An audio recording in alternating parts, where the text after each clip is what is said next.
Some disruptive rain in 4 provinces. Let's find out where we are. The South African Weather Service. I'm joined by meteorologist Mbavhi Maliage, making time for me this morning from the Weather Service. Good morning, Mbavhi. Hello. And let's first of all start with what is happening. I see Wild Coast down in the Eastern Cape, a major concern. What are we expecting? Morning. Hi, good morning, and good morning to your viewers. So, yes, we are expecting some severe weather. We have a system that's called a cut-off low pressure system. And this is quite common during now in the winter seasons, where we're seeing a lot of rainfall over the Western Cape and also over into the Eastern Cape. But we do have an alert out at this current moment. We are expecting a yellow level 2 for some disruptive rainfall along the coast, as you mentioned, along the Wild Coast, and also spreading to the coastal regions around the Durban area, Port Edward area. The alert level is a yellow level 2, meaning that we do have we're expecting it to happen, but it's only going to be minor impacts. The impacts will be very localized around the coastal regions, so it isn't a high alert, but it is something that people need to be aware of. Yeah, I see Saldanha Bay and Plettenberg Bay, they also get a yellow level 2 warning as well. But I read somewhere as well, correct me if I'm wrong, excessive lightning. It sounds a little scarier than most weather systems. What's happening there? So, as I mentioned, the weather system is called a cut-off low. So, severe thunderstorms are expected with this kind of weather system.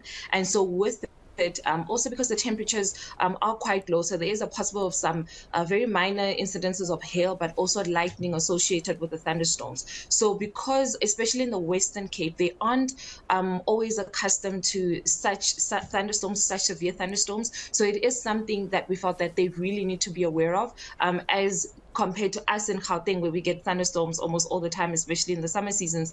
In the Western Cape, they're mostly accustomed to receiving a lot of rainfall, strong winds from the cold fronts that move through. So something like a severe thunderstorm is something that they are not very much accustomed to, and that's why we felt it was necessary for us to mention it in our alerts. Yeah, and how long should this warning be in place for? I know it's always fun trying to predict these kind of things, but how long are these warnings in place for?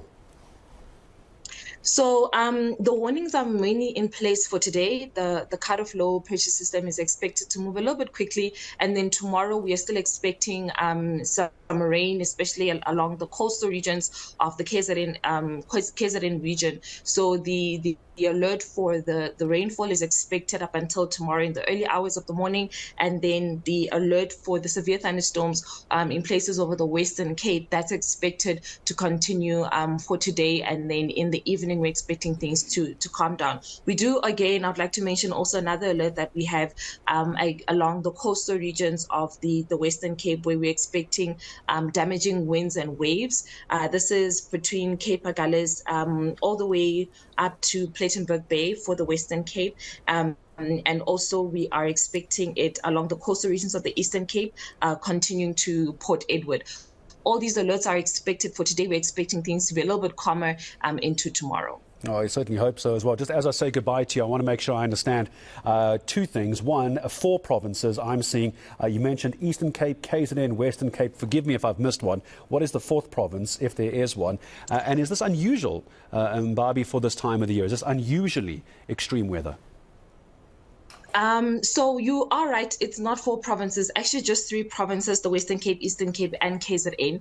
And no, so for these kind of weather systems, they are known to be autumn and winter weather systems, the cut-off low and the cold front. So if you've been monitoring over the last couple of weeks, we've been issuing out a lot of alerts, especially with regards to strong winds along the coastal regions of the Western Cape and also into the Eastern Cape, and also some alerts for flooding. So this is not unusual weather for this time of the year. However, for the Western Cape, they're not always accustomed to receiving severe thunderstorms as often. So this, I'm not saying that it's unusual, because we try to stay away from the word unusual, but it's not a common occurrence as they would have in terms of cold fronts. Yeah, we want to be careful with the words extreme and unusual weather. I think especially in KZN we could get a lot of people panicking unnecessarily. But for the moment, it's just a slightly more heavier rain, excessive lightning, and some hail in most parts of the West Cape and the Cape Winelands district. And Mbavhi, pleasure talking to you. I'm sure we'll talk again soon as you keep an eye on that for us. And Mbavhi Maliage, meteorologist at the SA Weather Service. A reminder,